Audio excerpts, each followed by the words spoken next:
اعوذ باللہ من الشیطان الرجیم بسم اللہ الرحمن الرحیم ان الذین کفروا لن تغنی عنہم اموالہم ولا اولادہم من اللہ شیئا واولئک هم وقود النار صدق اللہ العظیم۔ یہ میں عرض کر چکا ہوں کہ سورہ آل عمران کے بھی دو حصے ہیں۔ پہلا حصہ 10 رکوعوں پر مشتمل ہے اور 101 آیات پر، دوسرا حصہ بھی پھر 10 رکوعوں پر مشتمل ہے، آیات 99 ہیں۔ پہلے حصے میں ورٹیکلی 3 حصوں میں تقسیم کی جا سکتی ہے پہلے حصے کو، لیکن وہ رکوعوں کے حساب سے نہیں ہے۔ سورہ بقرہ میں ہم نے دیکھا تھا کہ 4 رکوع تھے تمہیدی، پھر 10 رکوع تھے جن میں بنی اسرائیل سے خطاب تھا، پھر 4 رکوع تھے تحویلی۔ یہاں یہ ہے کہ 32 آیات پہلے تمہیدی ہیں، پھر 31 آیات ہیں کہ جن میں نصارہ سے خطاب ہے، پھر 38 آیات ہیں کہ جن میں مسلمانوں سے بھی خطاب ہے، یہودیوں سے بھی ہے، عیسائیوں سے بھی ہے، اور دین کی بہت بنیادی تعلیمات اس میں بھی آئی ہیں۔ یہ ہم پہلا حصہ اس کا پڑھ رہے ہیں جو تمہیدی ہے۔ ایک رکوع پڑھ چکے ہیں، دوسرا رکوع ہم شروع کر رہے ہیں۔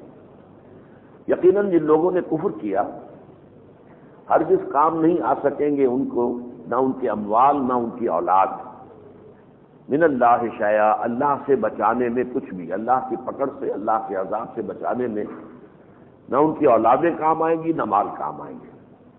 وَأُولَئِكَ هُمْ وَقُودُ النَّارِ، اور وہ سب لوگ جو ہیں وہ آگ کا ایندھن بن کر رہیں گے۔ کداب آل فرعون، جیسے کہ معاملہ ہوا آل فرعون کا، والذین من قبلہم، اور جو ان سے پہلے تھے۔ یہ 6 اقوام کا ذکر قرآن مجید میں مکی صورتوں میں پے بپے آیا ہے۔ قوم نوح، قوم ہود، قوم صالح، قوم لوط، قوم شعیب اور آل فرعون۔ آل فرعون ان میں سے آخری، تو یہاں پر آخری کا ذکر کیا اور ان سے پہلے کی جو 5 اقوام ہیں ان کی طرف حوالہ دے دیا صرف، جیسا کہ دستور رہا ہمارا آل فرعون کے معاملے میں اور ان کے معاملے میں جو ان سے پہلے تھے۔ کذبوا بآیاتنا، ان سب نے ہماری آیات کو جھٹلایا، فأخذهم اللہ بذنوبہم، تو اللہ نے پکڑ لیا انہیں ان کے گناہوں کی پاداش میں۔ واللہ شدید العقاب، اللہ سزا دینے میں بہت سخت ہے۔ قوم نوح غرق ہوئی، قوم ہود تباہ ہوئی، قوم صالح تباہ ہوئی، جہاں حضرت لوط بھیجے گئے تھے سدوم اور عامورہ کے شہر وہ برباد ہوئے، مدین برباد ہوا، اور آل فرعون غرق ہوئے۔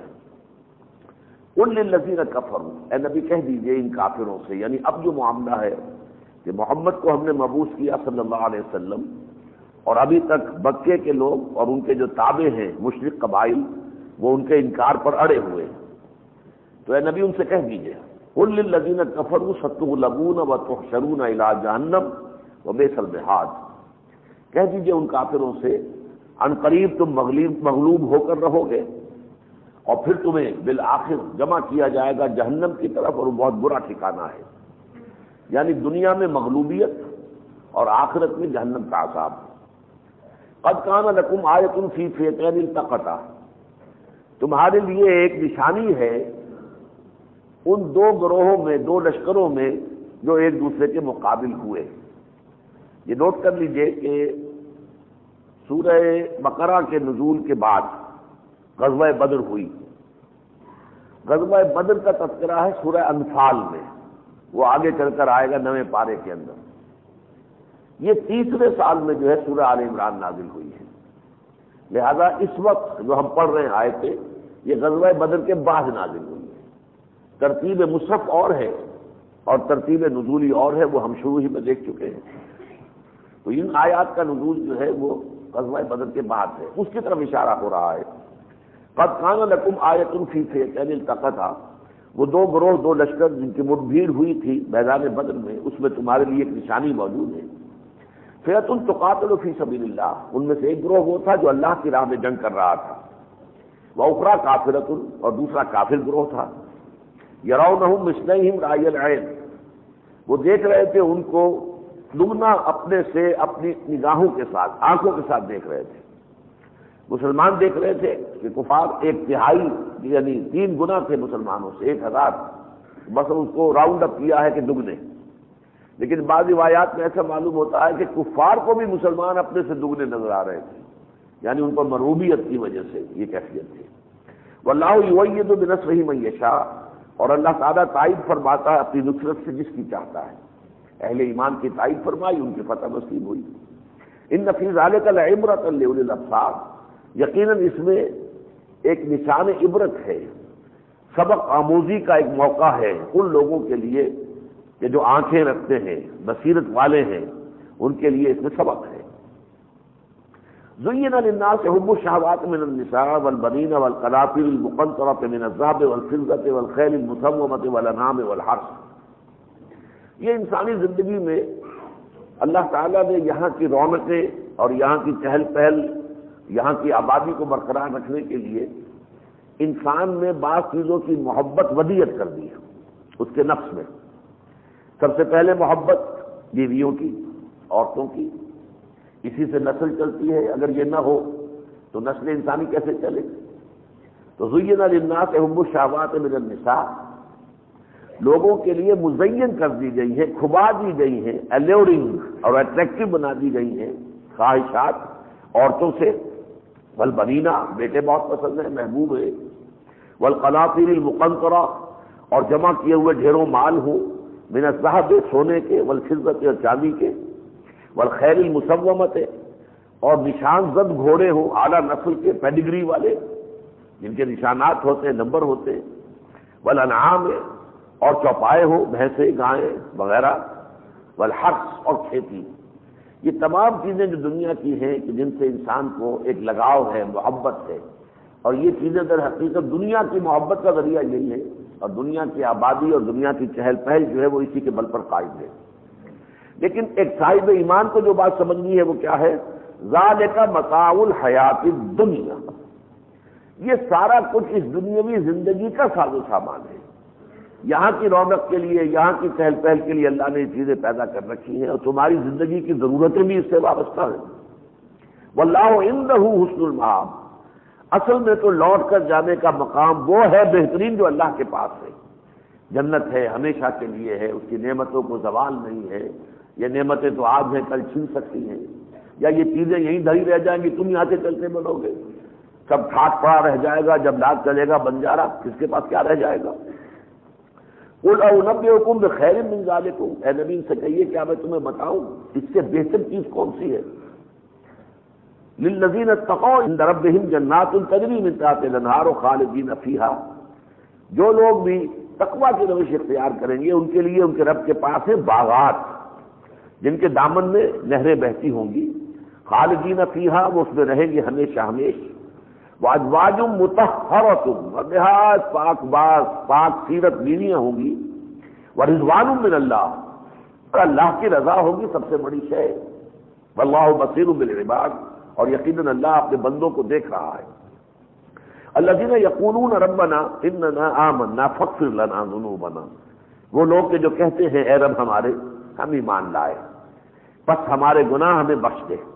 وقنا عذاب النار، اور ہمیں آگ کے عذاب سے بچا لیجیے. آمین یا رب العالمین. الصابرین والصادقین والقانتین والمنفقین والمستغفرین بالاسحار، یہ لوگ جو یہ دعا کرتے ہیں ان کے اوصاف بھی ہیں کچھ. وہ کیا ہیں؟ وہ جو بہت صبر کرنے والے ہیں اللہ کی راہ میں. والصادقین، اور سچے ہیں، صادق القول، راست باز. والقانتین، فرما بردار ہیں، حکم بجا لانے والے ہیں. والمنفقین، اور خرچ کرنے والے اللہ کی راہ میں. والمستغفرین بالاسحار، اور صبح کے اوقات میں استغفار کرنے والے ہیں. تہجد کا وقت بھی اس میں آ گیا، فجر کا وقت بھی آ گیا.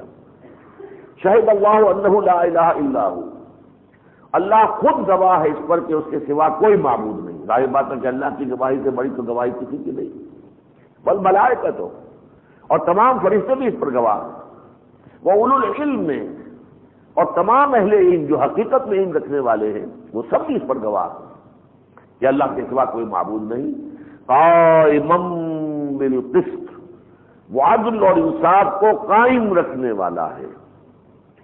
یعنی یہ کفارے کا عقیدہ، سفارش کے عقیدے، شفاعت کے عقیدے، یہ سب در حقیقت اللہ کے عدل و انصاف کی صفت کو باطل کرنے والی چیزیں. اللہ کا عدل ہے، بھلائی کرنے والوں کو اس کے بھلائی کا اجر ملے اور غلط کار کو اس کی برائی کی سزا ملے. تو عدل اور قسط کا تقاضا اللہ پورا کرے گا. لا الہ الا ہو، اس کے سوا کوئی معبود نہیں. العزیز الحکیم، وہ زبردست ہے، کمال حکمت والا. ان الدین عند اللہ اسلام، اللہ کے نزدیک پسندیدہ یا منظور شدہ دین، ریکگنائز ایکنالج دین صرف اسلام ہے. وما اختلف الذین اوتوا الکتاب، اور نہیں اختلاف کیا ان لوگوں نے جنہیں کتاب دی گئی تھی، نصارہ اور یہود، الا من بعد ما جاءہم العلم، مگر اس کے بعد کہ ان کے پاس علم آ گیا ہے. بغیم بینہم، یہ وہی الفاظ آ گئے جو ہم نے آیت الاختلاف جو ہے اس میں پڑھے. بغیم بینہم، یہ در حقیقت زندم زندہ کا مسئلہ ہوتا ہے. اگر ہم محمد کی بات مان لیں گے تو ہمیں سر جھکانا پڑ گیا، محمد کی بات ماننی پڑے گی. انہیں رسول مان لیں گے، ہماری حیثیت ہے، ہماری مسندیں ہیں، ہماری چودراہٹیں ہیں، ہماری سرداریاں ہیں، ہم علماء ہیں یہود کے، ہمارا فتویٰ چلتا ہے. تو اگر ہم ایمان کا لے آئیں تو ہماری حیثیت تو ختم ہو جائے گی، زیرو ہو جائے گی. تو بغیم بینہم ہے، نہیں اختلاف کیا ان لوگوں نے جنہیں کتاب دی گئی تھی اس کے بعد کہ ان کے پاس آ چکا ہے علم. بغیم بینہم ومن یکفر بآیات اللہ فإن اللہ سریع الحساب، اور جو کوئی بھی اللہ کی آیات کا انکار کرے گا تو وہ جان لے کہ اللہ تعالیٰ حساب لینے میں بہت جلدی کرتا ہے، تیزی کرتا ہے. وَإِنْ حَاجُّوكَ، تو اے نبی اگر وہ آپ سے حجت بازی کرے، مناظرے بازی کرے، بحث اور تمہید کو پڑھے، فقل، تو کہہ دیجئے اسلمت وجہی للہ ومن اتبعنی، میں نے تو اپنا چہرہ اللہ کے سامنے جھکا دیا ہے اور انہوں نے بھی کہ جو میرا اتباع کر رہے. اسلمت لرب العالمین، جیسے کہ حضرت ابراہیم کے بارے میں آیا، اذ قال له ربه اسلم قال اسلمت لرب العالمین. تو اے محمد آپ یہی کہہ دیجئے کہ ہم نے تو اسلم، تو میں نے خود بھی وجہیا، اپنے چہرے کو اللہ کے سامنے جھکا دیا، ومن اتبع، اور جو میری اتباع کر رہے انہوں نے بھی. وَقُلْ لِلَّذِينَ أُوتُوا الْكِتَابَ وَالْأُمِّيِّينَ، اور اب آپ کہیے ان سے جنہیں کتاب دی گئی تھی اور امیین سے، یعنی اب آپ کی دعوت دو گنا ہے. اہل کتاب کو بھی آپ کو دعوت دینی ہے، وہ سابق امیین جو چلے آ رہے تھے 13 برس تک انہی کو دعوت دی گئی، لیکن ابھی جاری رکھنی ہے دعوت. اور ان امیین کو بھی کہیے اسلمتم، تم بھی اطاعت اختیار کرتے ہو. فَإِنْ أَسْلَمُوا فَقَدْ اهْتَدَوْا، اگر وہ اسلام لے آئیں، اطاعت قبول کر لیں تو ہدایت سے آ گئے. وَإِنْ تَوَلَّوْا فَإِنَّمَا عَلَيْكَ الْبَلَاغُ، اور اگر وہ روگردانی کرے، پیٹھ موڑ لیں، تو اے نبی آپ پر صرف پہنچا دینے کی ذمہ داری ہے، آپ ان پر داروغہ نہیں. آپ سے یہ نہیں پوچھا جائے گا وَلَا تُسْأَلُ عَنْ أَصْحَابِ الْجَحِيمِ، یہ ایمان کیوں نہیں لائے؟ ایمان نہیں لائے، وہ ان کی مرضی ہے، ان کا اختیار ہے، آپ کو ان کے اوپر کوئی اختیار نہیں ہے. وَاللَّهُ بَصِيرٌ بِالْعِبَادِ، اور اللہ اپنے بندوں کو دیکھ رہا ہے. إِنَّ الَّذِينَ يَكْفُرُونَ بِآيَاتِ اللَّهِ، یقیناً وہ لوگ جو اللہ کی آیات کا کفر کرتے ہیں، وَيَقْتُلُونَ النَّبِيَّ بِغَيْرِ حَقٍّ، اور انبیاء کو قتل کرتے رہے ہیں ناحق.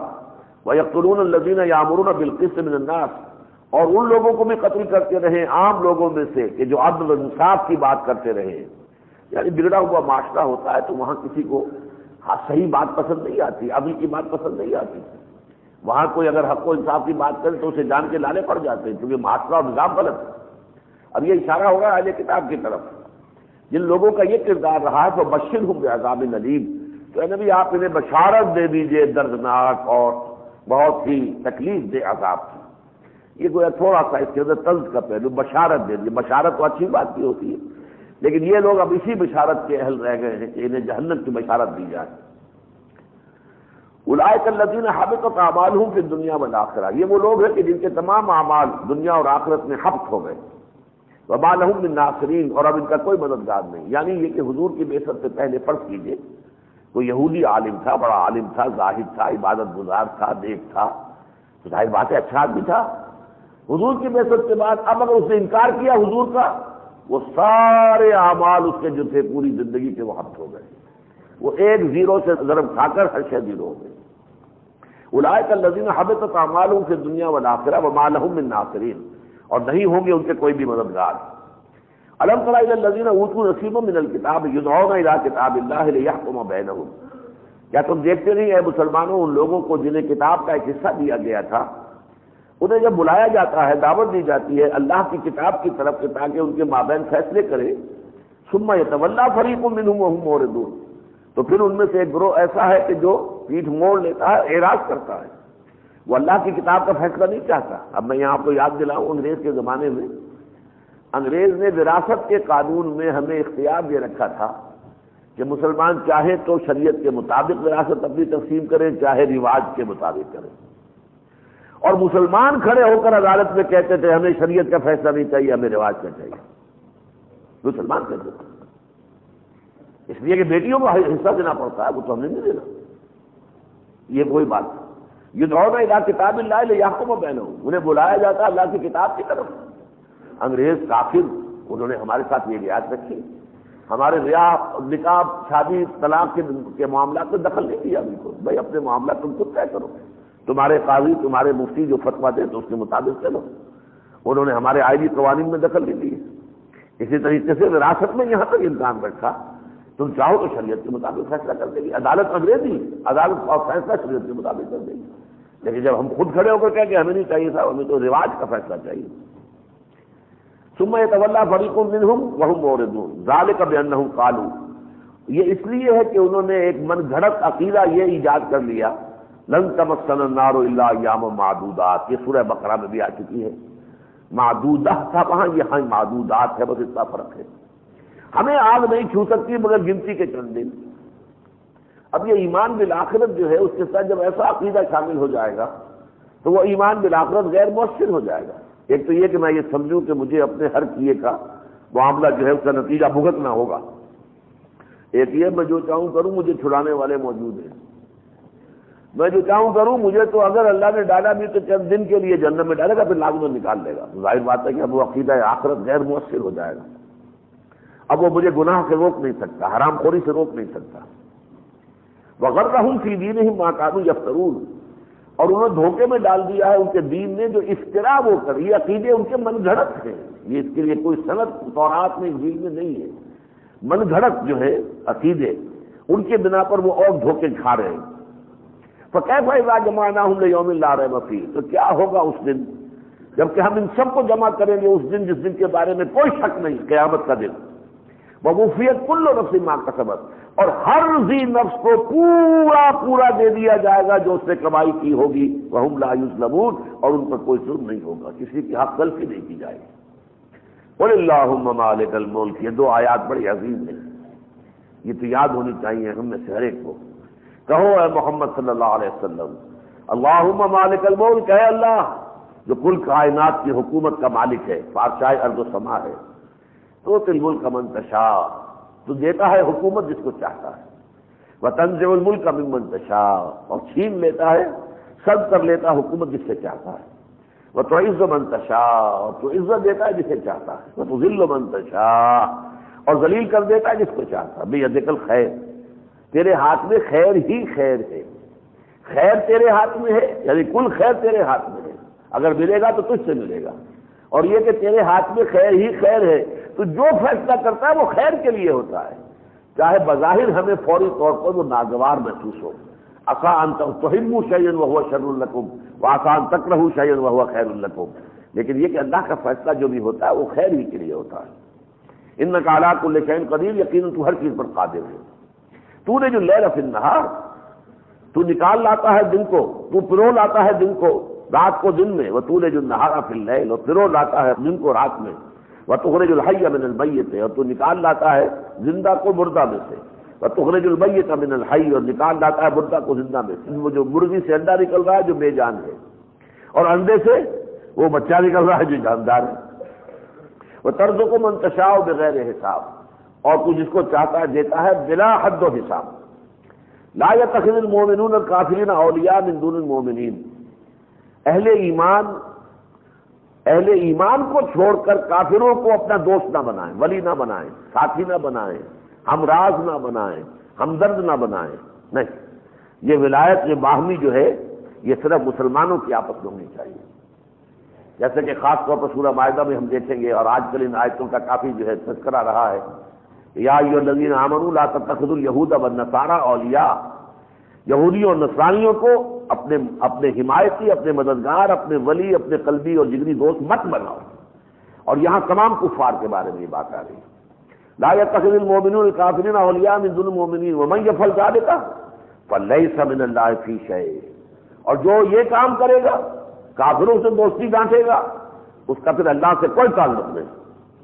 الا ان تتقوا منهم تقاه، ہاں اگر کسی وقت ان کی برائی سے بچنے کے لیے کچھ تھوڑی مدارات ان کے ساتھ ہو جائے، تو ظاہری قسم کے جو ہیں معاملات جو ہیں وہ کر لیے جائیں، تو اس کی اجازت ہے، صرف شر سے بچنے کے لیے۔ وَيُحَذِّرُكُمُ اللَّهُ نَفْسَهُ، باقی اللہ تمہیں اپنے آپ سے ڈراتا ہے، نفسہ اللہ کی ذات، اللہ اپنی ذات سے تمہیں ڈراتا ہے۔ تم ان کافروں سے ڈرو ہی نہیں کہ ڈر کر تمہیں ان کے ساتھ جو ہے کوئی معاملہ دوسری قسم کا کرنا پڑے، بلکہ ڈر رکھو اپنے دل میں صرف اللہ کا۔ وَإِلَى اللَّهِ الْمَصِيرُ، اور اللہ ہی کی طرف تمہیں لوٹ جانا ہے۔ قُلْ إِن تُخْفُوا مَا فِي صُدُورِكُمْ أَوْ تُبْدُوهُ يَعْلَمْهُ اللَّهُ، اب یہ وہ آخری رکوع میں جو سورہ بقرہ کے مضمون آیا تھا، لِلَّهِ مَا فِي السَّمَاوَاتِ وَالْأَرْضِ وَمَا فِي الْأَرْضِ وَإِن تُبْدُوا مَا فِي أَنفُسِكُمْ أَوْ تُخْفُوهُ يُحَاسِبْكُم بِهِ اللَّهُ۔ قُلْ إِن تُخْفُوا مَا فِي صُدُورِكُمْ، کہہ دیجئے اے نبی اگر تم چھپاؤ گے وہ چیزیں جو تمہارے سینوں میں ہیں، اور تبدوہ یا ظاہر کرو گے، یعلم اللہ، اللہ کے لیے برابر ہے، اللہ ہر حال میں ان دونوں چیزوں کو تو واقف ہے۔ وَيَعْلَمُ مَا فِي السَّمَاوَاتِ وَمَا فِي الْأَرْضِ، اور اللہ خوب جانتا ہے جو کچھ کے آسمانوں میں ہے اور جو کچھ کے زمین میں ہے۔ وَاللَّهُ عَلَىٰ كُلِّ شَيْءٍ قَدِيرٌ، اور یقیناً اللہ ہر چیز پر قادر ہے۔ یوم تجد کل نفس ما عملت من خیر محضرا، اس دن کا تصور کرو جبکہ ہر ذی نفس موجود پائے گا، حاضر پائے گا جو کچھ کے اس نے عمل کیا ہوگا۔ وَوَجَدُوا مَا عَمِلُوا حَاضِرًا، یہ سورہ کہف میں الفاظ آئے ہیں۔ یوم تجد کل نفس ما عملت من خیر محضرا، جو خیر بھی اس نے کمائی کی دنیا میں کی تھی موجود پائے گا۔ وَمَا عَمِلَتْ مِن سُوءٍ، اور جو بدی کمائی تھی اس کو بھی موجود پائے گا۔ تود لو ان بینہا و بینہ امدا بعیدا، اس وقت وہ چاہے گا کاش میرے اور اس اعمال نامے کے درمیان بڑا فاصلہ حائل ہو جائے، یہ میرے سامنے نہ آئے یہ اعمال نامہ میرا۔ وَيُحَذِّرُكُمُ اللَّهُ نَفْسَهُ، اور دیکھو اللہ تمہیں ڈرا رہا ہے اپنی ذات سے، اللہ جو ہے وہ پکڑے گا تمہیں، تم سے تمہارا محاسبہ کرے گا، تمہارا حساب کتاب لے گا، تمہیں جزا سزا دے گا۔ واللہ رؤوف بالعباد، لیکن اس کے ساتھ ہی اللہ اپنے بندوں پر، اس کے وہ بندے جو نیکی کا راستہ اختیار کرے، اس کے دین کے راستے پر چلے، اس کے دین کے لیے انفاق کریں، محنت کریں، جد و جہد کریں، اس کی رضا جوئی کے لیے تن من دھن لگائیں، ان کے لیے رؤوف بھی ہے، بہت مہربان، اور اپنے بندوں کے حق میں۔ اب جو آیت آ رہی ہے یہ بڑی عظیم آیات میں سے قرآن کی، قل ان کنتم تحبون اللہ فاتبعونی یحببکم اللہ، اے نبی ان سے کہہ دیجئے اگر تم اللہ سے محبت کرتے ہو تو میری پیروی کرو، اللہ تم سے محبت کرے گا۔ اتباع کا یہ مقام ہے۔ اتباع کسے کہتے ہیں؟ ایک ہے اطاعت، اطاعت یہ ہے کہ کسی نے حکم دیا آپ نے مان لیا، یہ دائرہ ہے۔ رسول کی اطاعت، رسول نے جو فرمایا یہ کرو یہ کرو، یہ نہ کرو یہ نہ کرو، آپ نے مان لی ساری باتیں۔ اتباع اس سے آگے ہے، آپ خود آگے بڑھ کر دیکھیں کہ رسول کیا چاہتے ہیں، رسول کی منشا کیا ہے، رسول پسند کس بات کو کرتے ہیں۔ اجازت تو اس کی بھی دے رہے ہیں لیکن آپ کو پسند کیا ہے، رخصت تو آپ نے اس بات کی بھی دے دی ہے لیکن آپ اصل میں ترجیح کس کو دیتے ہیں، اس پر چلنا، یہ گویا کہ بہت اونچا ہو گیا معاملہ اور دائرہ وسیع ہو گیا اطاعت سے۔ اطاعت اسی بات میں ہوگی جس کا حکم ہے، اور یہ اتباع جو ہے ہر شے میں آگے چل کر دیکھیں حضور چلتے کیسے ہیں، میں ایسے چلنے کی کوشش کروں، حضور سوتے کیسے ہیں، کس کروٹ سوتے ہیں، داڑھی طرف رخ کرتے ہیں اور اپنا رخ جو ہے کعبے کی طرف کر لیتے ہیں، میں اسی طرح کروں۔ تو جہاں حکم ہے وہ تو ماننا ہی ماننا ہے، وہ تو اسلام کا لازمی تقاضا ہے، اس کے بغیر تو آپ مسلمان ہی نہیں۔ لیکن اس سے آگے بڑھ کر اتباع، اور اس اتباع کا سب سے اونچا مقام کیا ہوگا؟ حضور نے اپنی زندگی کس کام میں لگائی؟ جائیداد بنائی؟ بتائیے، جائیداد بنائی، دولت جمع کی، اپنی اولاد کے لیے بڑی وراثت چھوڑ کر گئے، اپنی حکومت قائم کی؟ کچھ نہیں۔ اللہ کا دین اس کو پھیلایا اور اس کو قائم اور نافذ کیا، یہ جدوجہد ہے۔ اس میں لگ جانا ہمارے جیسے حضور لگے، آپ بھی تاجر تھے اور بہت کامیاب تاجر تھے، لیکن جب وہی شروع ہو گئی، یا ایھا المدثر قم فانذر وربک فکبر، اے لکبر میں لپٹ کر لیٹنے والے، اب کھڑے ہو جاؤ، کمر کس لو، لوگوں کو خبردار کرو اور اپنے رب کی کبریائی کا ڈنکا بجاؤ۔ اس کے بعد سے اپنی دنیاوی زندگی کے آخری سانس تک آپ نے جو کام کیا ہے وہ کیا ہے؟ دعوت دین، اقامت دین، دین کی دعوت پھیلانا اور دین کو قائم کرنے کی جدوجہد۔ اب اتباع یہ ہوگا کہ آپ بھی اپنی زندگی کا اصل رخ کسی کو بنائیں، تب تو متبع ہے، ورنہ حضور کے متبع کہاں ہوئے؟ قل ان کنتم تحبون اللہ فاتبعونی یحببکم اللہ، کہہ دو اگر تم چاہتے تم اللہ سے محبت کرتے ہو تو میرا اتباع کرو، اللہ تم سے محبت کرے گا، ویغفر لکم ذنوبکم، اور کوئی خطائیں ہوں گی بھی تو اللہ معاف فرما دے گا۔ واللہ غفور الرحیم، اللہ غفور الرحیم ہے۔ قل اطیعوا اللہ والرسول، اب آیا یہ درجہ نیچے اتر کر اطاعت کرو اللہ کی اور اس کے رسول، یہ تو کرنی ہی کرنی ہے، اطاعت کے بغیر تو تم مومن ہی نہیں ہو، مسلم ہی نہیں ہو۔ اتباع کا درجہ وہ ہے کہ محبوب بن جاؤ گے اللہ کے، لیکن اطاعت کرنا تو تمہارے لیے لازم ہے۔ اطیعوا اللہ والرسول فإن تولوا، پھر اگر یہ اعراض کرے، روگردانی کرے، فإن اللہ لا يحب الکافرین، تو اللہ کافروں کو پسند نہیں کرتا۔ یعنی اطاعت کے دائرے سے نکل گیا تو کفر میں داخل ہو گئے، وہ تو گویا کہ بیس لائن ہے، وہ تو سٹارٹنگ لائن ہے، سٹارٹنگ پلیس ہے، باقی اتباع کا مقام اس سے بہت بلند ہے۔ یہ پہلا حصہ جو میں نے عرض کیا تھا 32 آیات کا، یعنی پہلے نصف اول کا پہلا حصہ، تقریباً تہائی ہے یہ، 101 آیات میں سے 32 ہو گئی تو ایک تہائی سے کچھ کم ہے۔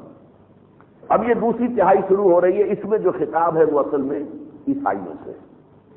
عیسائیوں کی جو سب سے بڑی گمراہی ہے وہ حضرت مسیح علیہ السلام کو خدا کا بیٹا بنا لینا۔ اس میں انہیں مغالطہ کیوں لگا کہ بن باپ کے پیدا ہوئے، ہم بھی مانتے ہیں بن باپ کے پیدا ہوئے، لیکن اس سے وہ خدا کیسے ہو گئے، خدا کے بیٹے کیسے ہو گئے؟ یہ آیتیں نازل ہوئی تھی سن 9 ہجری میں، جیسا کہ میں نے بتایا آپ کو، سورہ بقرہ کی بھی جو آیات ہیں سود کے بارے میں وہ سن 9 ہجری میں آئی، اور یہ بھی سن 9 ہجری میں آئی۔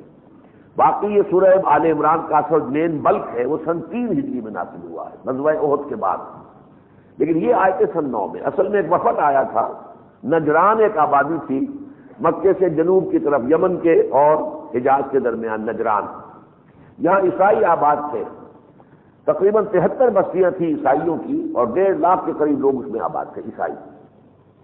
تو ان کا پھر ایک وفد آیا تھا 60 افراد پر مشتمل، جن کے 3 لیڈر تھے، عبد المسیح عاقب، احم السید اور ابو حارثہ بن القمہ، یہ 3 آدمیوں کے لیڈر تھے۔ یہ آئے مدینے اور کچھ دن ٹھہرے، حضور سے مذاکرات کرتے رہے، گفتگو ہوتی رہی حضرت مسیح کے بارے میں، ان کی اصل حقیقت کے بارے میں، اگر کہ دل میں قائل ہو گئے کہ مانا نہیں انہوں نے۔ اور پھر وہ حضور کی طرف سے پھر مباہلے کا چیلنج آ گیا، جب حضور نے محسوس کر لیا کہ ان پر حقیقت تو منکشف ہو گئی ہے، پھر مباہلے کی آپ نے دعوت دی، چیلنج کیا کہ اچھا باؤ، اور اللہ سے ہم دعا کرتے ہیں کہ اللہ جو سچا ہے ہم میں سے اس کو تو بخش دے اور رحمت نازل فرما، جو جھوٹا ہے ہم میں سے اس پر تیری لعنت۔ یہ مباہلہ ہوتا ہے، اس مباہلے سے وہ بھاگ گئے ڈر کر اور راتوں رات واپس چلے گئے۔ لیکن اس موقع پر یہ آیات نازل ہوئی کہ معلوم ہو جائے کہ حضرت مسیح کی اصل حیثیت کیا ہے۔ ان اللہ اصطفیٰ آدم و نوح وآل ابراہیم وآل عمران علی العالمین، یقیناً اللہ تعالیٰ نے پسند کر لیا آدم کو اور نوح کو اور ابراہیم کے گھر والوں کو، اولاد کو، وآل عمران اور عمران کے گھر والوں کو۔ عمران نام کی 2 شخصیتیں ہیں جو اہل کتاب یہود کی تاریخ میں آتی ہیں۔ حضرت موسیٰ کے والد کا نام بھی عمران تھا، تو گویا کہ حضرت موسیٰ، ہارون یہ آل عمران میں آ جائیں گے، اور حضرت مریم کے والد کا نام بھی عمران تھا، تو اس سے یہ ہے کہ مریم کے بیٹے ہیں حضرت عیسیٰ، تو حضرت عیسیٰ آل عمران میں آ جائیں گے۔ تو فرمایا اللہ تعالیٰ نے پسند کر لیا تھا آدم کو، نوح کو، آل ابراہیم کو، آل عمران کو، تمام جہانوں پر۔ ذریۃ بعضھا من بعض، وہ ایک دوسرے کی نسل سے ہیں، حضرت ابراہیم ہی کی نسل سے ہیں نا، موسیٰ کے والد بھی اور موسیٰ بھی، پھر انہی کی نسل سے ہیں مریم کے والد بھی اور ان کی بیٹی مریم بھی، اور پھر ان کے بیٹے حضرت عیسیٰ بھی۔ واللہ سمیع علیم، اللہ سب کچھ سننے والا اور سب کچھ جاننے والا ہے۔ اذ قالت امرأۃ عمران، اب یہ حضرت مریم کی والدہ کا ذکر ہو رہا، والد کا نام عمران تھا تو والدہ عمران کی بیوی، جبکہ کہا عمران کی بیوی نے، وہ حاملہ تھی اور پیٹ میں بچہ تھا، انہیں امید یہی تھی کہ بیٹا ہوگا، تو انہوں نے نظر مانی اللہ کی جناب میں، اللہ میرے پیٹ میں جو بھی ہے میں تیری نظر کرتی ہوں، یعنی کوئی ذمہ داری ہم اپنی اس بچے پر نہیں ڈالیں گے، اسے ہم وقت کر دیں گے ہیکل کی خدمت، دین کی خدمت کے لیے۔ اذ قالت امرأۃ عمران رب انی نذرت لک ما فی بطنی محررا، میں نظر کرتی ہوں تیرے جو بھی میرے پیٹ میں ہے، میرے رحم میں ہے، ہر طرف سے آزاد کر کے، کوئی ذمہ داری ہم نے اپنی ڈالیں گے ان کے اوپر۔ فتقبل منی، تو وہ میری نظر جو ہے شرف قبول عطا فرما، انک انت السمیع العلیم، یقیناً تو سب کچھ سننے والا جاننے والا ہے۔ فلما وضعتھا، جب انہوں نے اس نے جنا اس کو، قال رب انی وضعتھا انثی، تو اس نے کہا پروردگار یہ تمہیں میرے ہاں تو بیٹی کی ولادت ہو گئی، میری توقع تھی کہ بیٹا ہوگا، اور بیٹا جو ہے اس وقت تک جو ہے ہیکل کی خدمت کے لیے وہ کسی لڑکی کو قبول نہیں کیا جاتا تھا، صرف لڑکے ہوتے تھے، تو انہوں نے اس امید میں جو ہے نظر کیا تھا، لیکن رب انی وضعتھا انثی، یہ تو بیٹی پیدا ہو گئی میرے، واللہ اعلم بما وضعت، اور اللہ خوب جانتا تھا، اللہ کو بتانے کی ضرورت نہیں تھی کہ اس نے کیا جانا ہے، بیٹا یا بیٹی، اللہ کو تو اس وقت بھی معلوم تھا جب وہ نظر کر رہی تھی کہ پیٹ میں بیٹا یا بیٹی ہے، اللہ کے تو یہ بتا کہ بیٹی ہے۔ وَلَيْسَ الذَّكَرُ كَالْأُنثَىٰ، اور نہیں ہو سکتا کوئی مذکر کوئی بیٹا اس بیٹی جیسا، یعنی وہ بیٹی جو اللہ نے دی مریم، اس کا جو مقام و مرتبہ تھا، کتنے بیٹے ہوں گے جو اس مقام و مرتبے کو پہنچ سکے۔ وَإِنِّي سَمَّيْتُهَا مَرْيَمَ، اب وہ کہہ رہی ہے اے پروردگار میں نے اس کا نام مریم رکھ دیا ہے، وَإِنِّي أُعِيذُهَا بِكَ، میں اسے تیری ہی پناہ میں دیتی ہوں، وَذُرِّيَّتَهَا، اور اس کی نسل اور اس کی اولاد کو بھی، مِنَ الشَّيْطَانِ الرَّجِيمِ، شیطان مردود سے، یہ شیطان مردود جو ہے ان کے اوپر کوئی اثر نہ ڈال سکے۔ فَتَقَبَّلَهَا رَبُّهَا بِقَبُولٍ حَسَنٍ، تو قبول فرما لیا اس کے رب نے اس کو، یعنی حضرت مریم کی نظر جو ہے وہ قبول فرما لی، بِقَبُولٍ حَسَنٍ، حسن قبول کے ساتھ، بہت عمدگی کے ساتھ۔ وَأَنبَتَهَا نَبَاتًا حَسَنًا، اور پروان چڑھایا اس کو بہت ہی عمدگی کے ساتھ، جیسے جیسے وہ بڑی ہو رہی ہیں عقل اور حکمت اور دانائی کی باتیں خود بخود ان کے علم میں آ رہی ہیں۔ وَكَفَّلَهَا زَكَرِيَّا، اور اس کو حوالے کر دیا زکریا کے، زکریا خالو تھے حضرت مریم کے، اور یہ جو ہے اس وقت کے نبی تھے، اور اس وقت جو ہے ان کا اقتدار تھا اس پر، اس ہیکل کے اوپر، ان کے حوالے کر دیا کہ اب ان کو پالو، اس بچی کو اب پوسو۔ کلما دخل علیہا زکریا المحراب، لیکن عجیب معاملہ دیکھا حضرت زکریا نے، جب بھی کبھی وہ مریم کے حجرے میں داخل ہوتا تھا، یعنی جیسے کہ مسجدوں کے ساتھ حجرے ہوا کرتے تھے، بادشاہی مسجد کے ساتھ کتنے حجرے بنے ہوئے جس میں بڑی جو ہے لائبریری بنی ہوئی ہے، اب تو حجرے ہوتے تھے طلباء کے لیے جو آئیں یہاں رہیں، تو وہی انہیں ایک حجرے کے اندر اب ان کا قیام تھا۔ لیکن جب بھی وہ جاتے تھے حضرت زکریا، وجد عندہا رزقا، وہاں دیکھتے تھے بڑی اچھی کھانے پینے کی چیزیں ہیں، بے موسم کے پھل بھی رکھے ہوئے، اب کون لایا، کہاں سے لایا، بازار میں تو ہے نہیں، یہاں پہنچایا کس نے؟ اللہ تعالیٰ کی طرف سے تھا۔ قال یا مریم انا لک ھذا، حضرت زکریا پوچھا اے مریم یہ چیزیں تمہیں کہاں سے ملتی ہیں؟ قالت هو من عند اللہ، انہوں نے کہا یہ اللہ کی طرف سے آتی۔ بعض لوگوں نے اس کا مفہوم لیا ہے علم اور حکمت اور دانائی کی باتیں، وہ رزق سے مراد یہ کہ معنوی علم اور حکمت کی دانائی جو ہے وہ رزق ہے جو اللہ نے انہیں دیا تھا۔ اب وہ جب باتیں کرتی تھی، گفتگو کرتی تھی، تو حضرت زکریا حیران ہوتے تھے کہ اس بچی کو، ابھی نوعمر بچی ہے، ایسا علم اور ایسی حکمت کہاں سے حاصل ہو گئی؟ تو یہ دونوں ترجمے کیے گئے۔ ان اللہ یرزق من یشاء بغیر حساب، یقیناً اللہ رزق دیتا ہے جس کو چاہتا ہے بے حد و حساب۔ ہنالک دعا زکریا رب، اب اس موقع پر زکریا کے اندر سے علیہ الصلوۃ والسلام پھونک سی اٹھی، وہ بڑھاپے کو پہنچے ہوئے تھے اور کوئی اولاد نہیں ہوئی تھی۔ اب ان کے دل میں ایک تمنا ہوئی، اللہ اس بچی پر اتنا کچھ کرم کر رہا ہے، کیا کچھ نواز دیا ہے اس بچی کو اللہ نے، تو کیا اللہ مجھے نہیں نواز سکتا کہ مجھے کوئی بیٹا عطا کر دے؟ اس لیے کہا ہنالک، ایٹ دیٹ ٹائم، اس وقت جو ہے ایک طبیعت کی ایسی کیفیت کے اندر میلان پیدا ہوا، دعا زکریا ربہ، دعا کی زکریا نے علیہ السلام پروردگار سے، قال رب هب لي من لدنك ذرية طيبة، پروردگار اپنے خاص خزانہ فضل سے مجھے بھی بڑی پاک اولاد عطا کر دے، ایسی ہی بچی جیسا کوئی بچہ مجھے عطا کر دے، ایسا ہی پاک باز ہو، نیک سیرت ہو، اسے اسی طرح علم اور حکمت کو سکھا۔ انک سمیع الدعاء، یقیناً تو دعا کا سننے والا ہے۔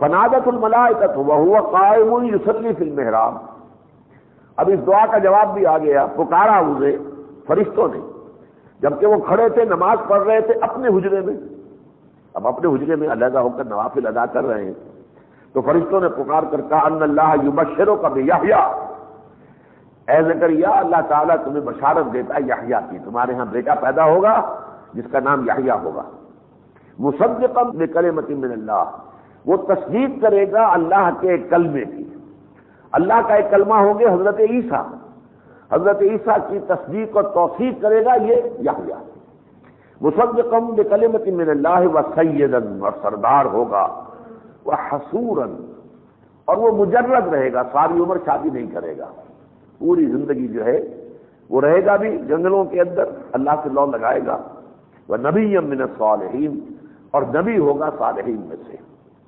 قال رب انا یکون لی غلام، اب دیکھیے خود ہی دعا مانی تھی، خود ہی بشارت کے اوپر تعجب کا اظہار بھی کر رہے ہیں، یہ ہے انسان کا معاملہ، کہا پروردگار میرے کیسے بیٹا ہو جائے گا، وقد بلغنی الکبر، حالانکہ مجھ پر تو بڑھاپا مسلط ہو چکا ہے، وامرأتی عاقر، اور میری بیوی ساری عمر بانجھ رہی ہے، بوڑھی بھی ہے بانجھ بھی ہے، اب کیسے بیٹا ہو جائے گا؟ قال كذلك اللہ یفعل ما یشاء، فرمایا کہ اللہ کہتا ہے ایسے ہی ہوگا، اور اللہ جو چاہتا ہے کرتا ہے، اس کو کوئی احتیاج نہیں ہے کہ جوان ہی عورت ہو تو اس کو اولاد ہو سکے، اللہ جب چاہے بوڑھی عورت کو اولاد دے دے، اس طریقے سے اللہ کی قدرت سے بعید نہیں، یہ گویا کہ تمہید ہے، اگر ایک ساری عمر کی بانجھ عورت کو اور جبکہ شوہر بھی انتہائی بوڑھا اور ضعیف ہو اللہ بیٹا دے سکتا ہے تو بغیر باپ کے پیدا کر دینے میں کون سی بڑی بات ہے؟ اللہ کی قدرت سے تو کوئی شے بعید نہیں، لہذا کیا تم نے یحییٰ کو خدا کا بیٹا بنایا؟ نہیں بنایا، تو عیسیٰ کو کیوں خدا کا بیٹا بنایا کرتے ہو؟ قال رب اجعل لی آیہ، حضرت زکریا نے کہا پروردگار میرے لیے تو نشانی مقرر کر دے۔ قال آیتک اللہ تکلم الناس ثلاثۃ ایام الا رمزا، فرمایا تمہاری نشانی یہ ہے کہ تم لوگوں سے گفتگو نہیں کر سکو گے، گویائی سلب رہے گی تمہاری 3 دن تک، صرف اشاروں میں بات کر سکو گے۔ واذکر ربک کثیرا، اور اپنے رب کو کثرت سے یاد کرو، وسبح بالعشی والابکار، اور صبح و شام اللہ کی تسبیح کرتے رہو۔ اب یہ ایک قصہ ہو گیا، اب آیا حضرت مریم کا۔ وَإِذْ قَالَتِ الْمَلَائِكَةُ يَا مَرْيَمُ إِنَّ اللَّهَ اصْطَفَاكِ وَطَهَّرَكِ وَاصْطَفَاكِ عَلَىٰ نِسَاءِ الْعَالَمِينَ، اور یاد کرو جب کہ کہا فرشتوں نے مریم سے، اے مریم اللہ نے تمہیں پسند کر لیا ہے، چن لیا ہے، اور تمہیں بہت پاک کر دیا ہے، اور تمہیں چن لیا ہے تمام جہان کی عورتوں پر۔ یا مریم اقنتی لربک، اے مریم اپنے رب کے سامنے فرما بردارانہ کھڑی رہا کرو نماز میں، واسجدی، برکعی، اور سجدہ کیا کرو، رکوع کیا کرو، مع الراکعین، رکوع کرنے والوں کے ساتھ۔ ذالک من انباء الغیب نوحی الیک، یہ غیب کی خبروں میں سے ہے اے محمد جو ہم آپ کو وحی کر رہے ہیں۔ وما کنت لدیہم، آپ تو ان کے پاس موجود نہیں تھے، اذ یلقون اقلامہم ایہم یکفل مریم، جبکہ وہ اپنے قلم پھینک رہے تھے یہ فیصلہ کرنے کے لیے کہ کون کفالت کرے گا مریم کی۔ جب مریم کو داخل کیا گیا ہیکل میں تو اب سب کے سب چاہتے تھے کہ یہ میری کفالت میں ہو، یہ میری کفالت میں ہو، یہ میری کفالت میں ہو، اب ان کو فیصلہ کرنے کے لیے قرآن اندازی کی اپنے قلم پھینک رہے تھے۔ تو اے نبی جب وہ یہ کام کر رہے تھے آپ تو وہاں موجود نہیں تھے، وما کنت لدیہم یختصمون، اور آپ وہاں موجود نہیں تھے ان کے پاس جبکہ وہ جھگڑ رہے تھے۔ اذ قالت الملائکہ، تو یاد کرو جب کہ کہا ملائکہ نے، یا مریم اے مریم ان اللہ یبشرکم بکلمۃ منہ، اللہ تمہیں بشارت دیتا ہے اپنے ایک کلمے کی، یعنی حضرت عیسیٰ کے لیے کہا گیا وہ اللہ کا ایک کلمہ ہے، یعنی ایک یہ باپ کا جو حصہ ہوتا ہے بیٹے یا بیٹی کی پیدائش میں، ایک ماں کا حصہ ایک باپ کا حصہ، باپ کے حصے کی جگہ اللہ کا ایک کلمہ ہے کن، جیسے کن سے پور کائنات پیدا ہو گئی، ایسے ہی گویا کہ اللہ تعالیٰ نے خصوصی کلمہ کن کے ذریعے سے تو حضرت عیسیٰ ہے ان کی ولادت کا بندوبست کیا ہے۔ بکلمۃ منہ اسمہ المسیح عیسیٰ ابن مریم، ان کا نام ہوگا مسیح عیسیٰ ابن مریم، مریم کے بیٹے مسیح عیسیٰ، وجیہا فی الدنیا والآخرہ، وہ باعزت ہوگا دنیا میں بھی آخرت میں بھی، ومن المقربین، ہمارے بڑے مقربین بارگاہ میں سے ہوگا، ویکلم الناس فی المہد وکہلا، اور لوگوں سے بات کرے گا ماں کی گود میں سے بھی جو کہ چھوٹا سا بچہ ہوگا، اور پھر پوری طرح پوری اپنی عمر کو پہنچ کر بھی، ومن الصالحین، اور وہ نیکوکاروں میں سے ہوگا۔ قالت رب انا یکون لی ولد، وہی بات حضرت مریم نے کہی، پروردگار میرے یہاں کیسے بیٹا ہو جائے گا؟ وَلَمْ يَمْسَسْنِي بَشَرٌ، مجھے تو کسی مرد نے چھوا تک نہیں۔ قَالَ كَذَلِكَ اللَّهُ يَخْلُقُ مَا يَشَاءُ، وہی جواب انہیں ملا، اسی طرح ہوگا، اللہ تخلیق کرتا ہے جو چاہتا ہے۔ اذا قضى امرا فانما يقول له كن فيكون، اس کا معاملہ تو یہ ہے کہ جب وہ کسی چیز کا فیصلہ کر لیتا ہے تو بس وہ کہتا ہے ہو جا، وہ ہو جاتی ہے۔ یہ ہے کلمہ کن۔ وَيُعَلِّمُهُ الْكِتَابَ وَالْحِكْمَةَ وَيُعَلِّمُهُ الْكِتَابَ وَالْحِكْمَةَ، اور اے مریم تمہارے ہاں جو بیٹا ہوگا اللہ اسے تعلیم دے گا کتاب اور حکمت کی، والتوراۃ والانجیل، اور تورات اور انجیل کی۔ تورات صرف کتاب ہے، انجیل صرف حکمت ہے، اور قرآن میں کتاب بھی ہے حکمت بھی ہے، دونوں چیزیں جمع ہیں۔ وَرَسُولًا إِلَىٰ بَنِي إِسرائیل، اور وہ رسول ہو کر آئے گا بنی اسرائیل کی طرف۔ أَنِّي قَدْ جِئْتُكُم بِآيَةٍ مِّن رَّبِّكُم، وہ کہے گا بنی اسرائیل سے کہ دیکھو میں تمہارے پاس آیا ہوں تمہارے رب کی طرف سے نشانی لے کر۔ أَنِّي أَخْلُقُ لَكُم مِّنَ الطِّينِ كَهَيْئَةِ الطَّيْرِ، دیکھو میں تمہاری نگاہوں کے سامنے گارے سے پرندے کی ایک شکل بناتا ہوں، فَأَنفُخُ فِيهِ، اور پھر اس میں پھونک مارتا ہوں، فَيَكُونُ طَيْرًا بِإِذْنِ اللَّهِ، تو وہ اللہ کے حکم سے اڑتا ہوا پرندہ بن جاتا ہے۔ وَأُبْرِئُ الْأَكْمَحَ وَالْأَبْرَصَ، اور میں مادر ذات اندھے کو اچھا کر دیتا ہوں، کوڑھی کو اچھا کر دیتا ہوں، وَأُحْيِي الْمَوْتَىٰ، مردہ کو زندہ کر دیتا ہوں، بِإِذْنِ اللَّهِ، اللہ کے اذن سے۔ وَأُنَبِّئُكُم بِمَا تَأْكُلُونَ وَمَا تَدَّخِرُونَ فِي بُيُوتِكُمْ، اور میں تمہیں بتلا دیتا ہوں تم کیا کھا کر آئے ہو اور کیا اپنے گھروں میں رکھ کر آئے ہو۔ إِنَّ فِي ذَلِكَ لَآيَةً لَكُمْ، یقیناً اس میں نشانی ہے تمہارے لیے، ان کنتم مؤمنین، اگر تم مومن ہو۔ وہ مصدقا لما بین یدی من التوراۃ، اور میں تصدیق کرتے ہوئے آیا ہوں اس کی جو میرے سامنے موجود ہے تورات میں سے۔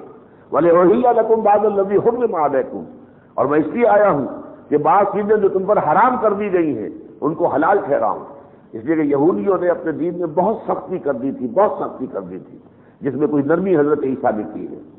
وَجِئْتُكُم بِآيَةٍ مِّن رَّبِّكُمْ، اور دیکھو میں تمہارے پاس تمہارے رب کی طرف سے نشانی لے کر آیا ہوں۔ فَاتَّقُوا اللَّهَ وَأَطِيعُونِ، بس اللہ کا تقوی اختیار کرو، میری اطاعت کرو۔ إِنَّ اللَّهَ رَبِّي وَرَبُّكُمْ فَاعْبُدُوهُ، یقینا اللہ ہی میرا بھی رب ہے تمہارا بھی رب ہے، بس اسی کی پرستش کرو۔ ھذا صراط مستقیم، یہ سیدھا راستہ ہے۔ فَلَمَّا أَحَسَّ عِیسیٰ مِنْهُمُ الْكُفْرَ، پھر جب عیسیٰ نے محسوس کیا شدت کے ساتھ ان سے کہ وہ تو کفر پر اڑ گئے ہیں، میری مخالفت پر اڑ گئے ہیں، یہ تو پھر لمبی داستان ہے، یہاں بہت مختصر کیا اللہ تعالیٰ نے اس کو۔ قال من انصاری الی اللہ، تو انہوں نے ایک پکار بلند کی، ایک دعوت دی، کون ہے میرے مددگار اللہ کی راہ میں۔ اب حق و باطل جو ہے اس کے درمیان کشاکش کا وقت آ گیا ہے کوئی جو میری مدد کرے میرے اس مشن میں۔ قال الحواریون نحن انصار اللہ، حواریین نے کہا کہ ہم ہیں اللہ کے مددگار۔ یہ حواری جو ہے حور سے لفظ بنا ہے، کوئی یعنی سفید رنگت کے لیے کہتے ہیں، تو دھوبی تھے شروع میں جو لوگ آئے ہیں حضرت عیسیٰ کے ساتھ، کپڑے کو دھو کر میل کچیل نکال کر سفید کر لیتے ہیں تو دھوبی کے لیے لفظ آتا ہے۔ انہوں نے کہا ہم ہیں اللہ کے مددگار۔ آمنا باللہ، ہم اللہ پر ایمان لائے، واشہد بأننا مسلمون، اب آپ گواہی دیجئے اللہ کے ہاں کہ ہم اس کے فرما بردار ہیں۔ ربنا آمنا بما انزلت، اے رب ہمارے ہم ایمان لائے اس پر جو تو نے نازل فرمایا، واتبعنا الرسول، اور ہم نے تیرے رسول کا اتباع کیا، پیروی کی، فاکتبنا مع الشاہدین، تو اے پروردگار ہمارے نام درج کر لے ان لوگوں کی فہرست میں جو تیری گواہی دینے والے ہیں۔ وَمَكَرُوا وَمَكَرَ اللَّهُ، اب وہ یہودیوں نے بھی چالیں چلی، حضرت عیسیٰ کے دشمنوں نے بھی چالیں چلی، وَمَكَرَ اللَّهُ، اللہ نے بھی اپنی ایک تدبیر کی، اللہ نے اپنی چال چلی۔ وَاللَّهُ خَيْرُ الْمَاكِرِينَ، اور اللہ تعالیٰ بہترین چال چلنے والا ہے۔ بارک اللہ لی ولکم فی القرآن العظیم ونفعنی وإیاکم بالآیات والذکر الحکیم۔